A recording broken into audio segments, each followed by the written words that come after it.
Okay, so we're being asked to sum the first 25 terms. So we know that the first term, A, is 7. We know the common difference here is 3. We're adding 3 every time.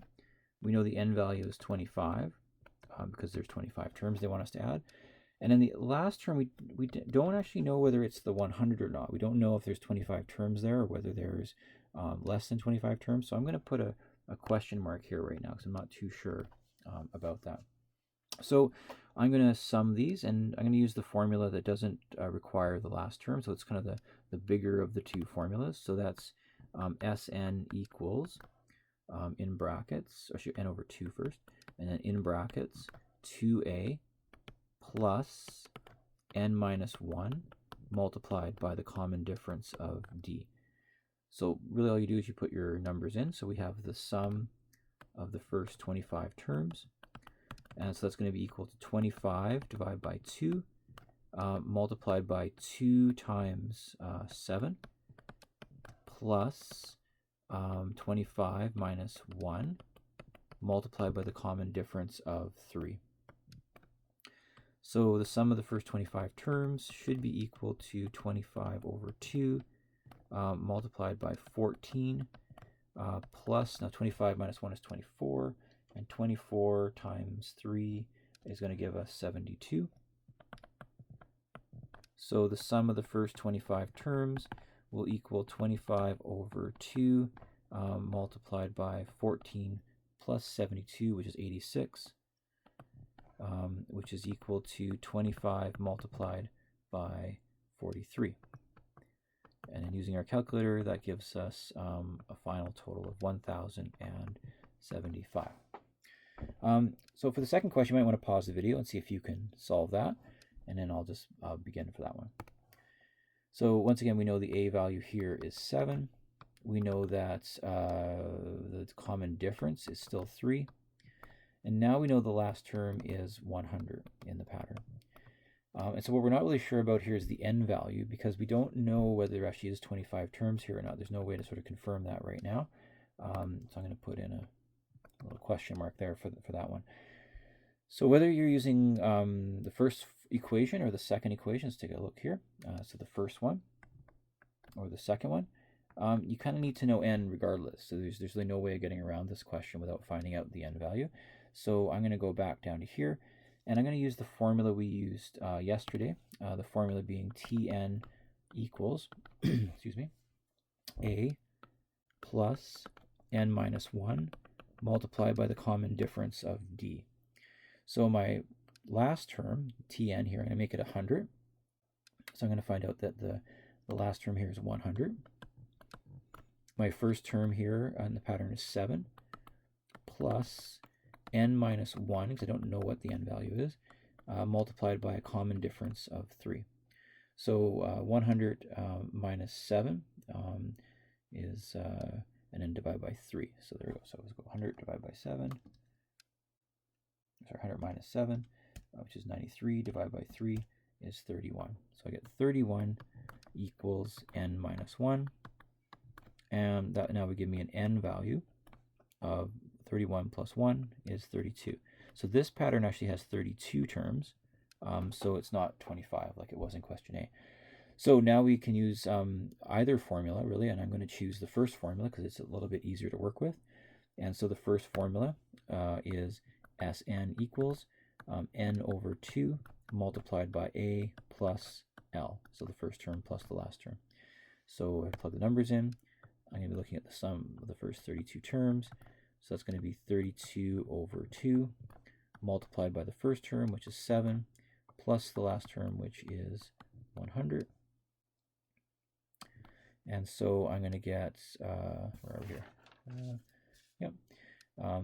32 over 2, which is 16, multiplied by 107. And just to double check my calculation, 16 times 107 is equal to 1,712. And so that would be my answer for that one. And for the first question, that would have been the answer over there. Maybe I'll put a red circle. Looks cool.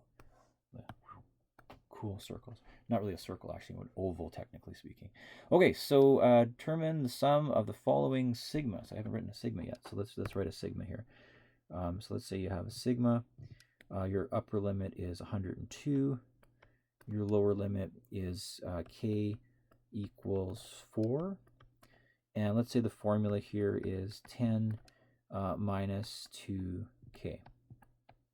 So you might remember from yesterday that sigma means sum of, so it's a series actually.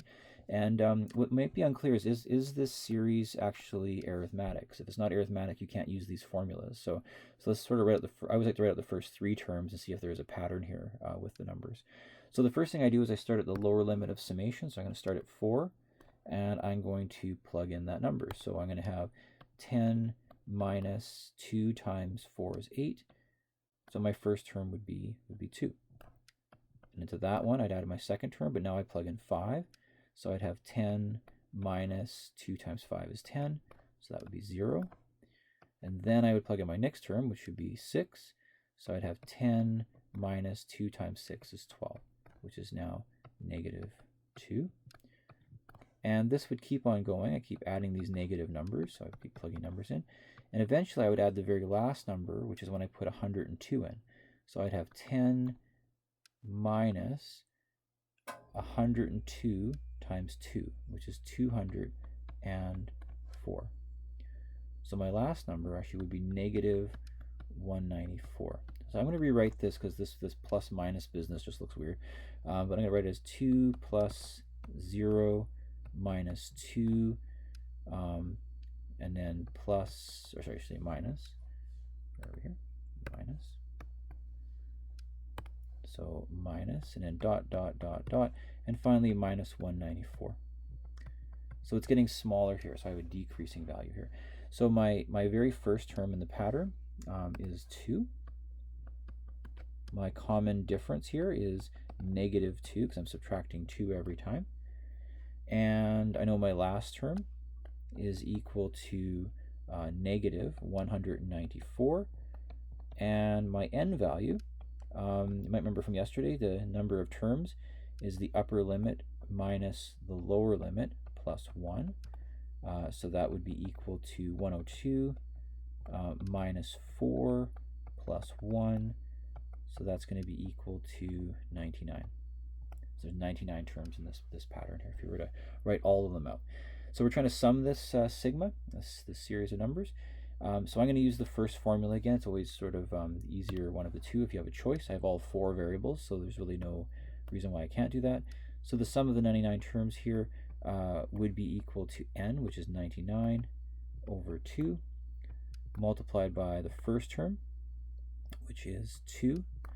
And now I have to add the common, sorry, I have to add the last term, sorry, because the formula, I should have written that down. Sn equals n over 2 multiplied by a plus l. So my last term here was actually negative 194. So I'm adding negative 194, so let's say subtract 194. And if I work that out, that's going to give me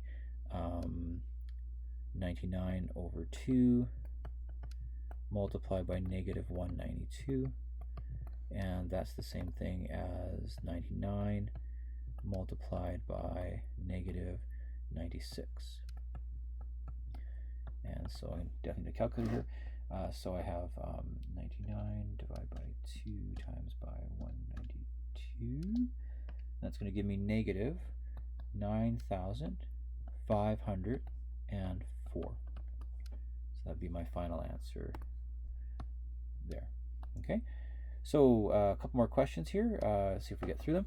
So we're told to write the following in sigma notation. So I'm going to draw a big fancy sigma here. I need some kind of formula. I need a lower limit. And I find what's helpful here, if it's an arithmetic series, which it seems to be, I have an a value of 137. I have a common difference of, it seems to be subtracting 4 every time, so minus 4.